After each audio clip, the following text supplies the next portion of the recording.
சிஏஏனா என்ன? Citizenship amendment act 1955.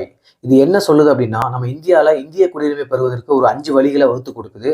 அது என்னன்னு பார்த்தீங்கன்னா, ஃபர்ஸ்ட்டு பை பர்த்து, செகண்டு வம்சாவளி, third registration, fourth naturally, fifth வந்து பார்த்தீங்கன்னா டெரிட்டரிஸை வந்து நம்ம ஜாயின் பண்ணுறது மூலியமாக நம்ம இந்திய குடியுரிமை பெறலாம் அப்படின்றத மென்ஷன் பண்ணுது.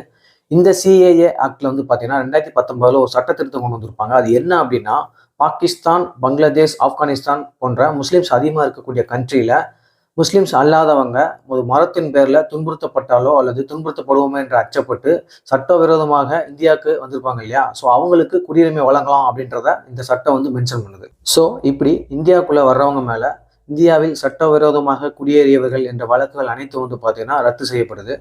அது மட்டும் இல்லாமல் இவங்க இந்தியாவில் வந்து பார்த்தீங்கன்னா ஒரு 11 வருஷம் வந்து இருந்தால் தான் இவங்க இந்த இந்திய குடியுரிமையை பெற முடியும் அப்படின்றத மாற்றி அதை 6 வருஷமாக கம்மி பண்ணிட்டாங்க.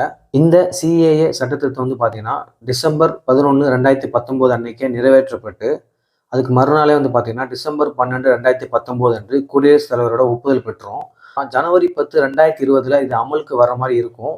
இந்த சட்ட திருத்தத்தில் உள்ள விதிமுறைகளை தயார்படுத்துறது கொஞ்சம் லேட்டானதுனால மார்ச் 11, 2024 அன்று வாரணாசியில இந்த குடியுரிமை சட்ட திருத்தம் முதலா அமல்படுத்தப்பட்டது. இதுல என்னோட கருத்து என்னன்னா, குடியுரிமை சட்ட திருத்துறீங்க. ஸோ அப்போ இலங்கையிலேருந்து வந்தவங்க எல்லாமே இன்ன வரைக்கும் அகதியாக தான் இருக்காங்க இல்லையா, ஸோ அவங்களுக்கு இந்த குடியுரிமையை கொஞ்சம் திருத்தி மாற்றி எழுதியிருந்தா நல்லா இருந்திருக்கும் என்னோட கருத்து. உங்களோட கருத்து என்ன அப்படின்றத கீழே மறக்காம கமெண்ட் பண்ணுங்க. தேங்க்யூ.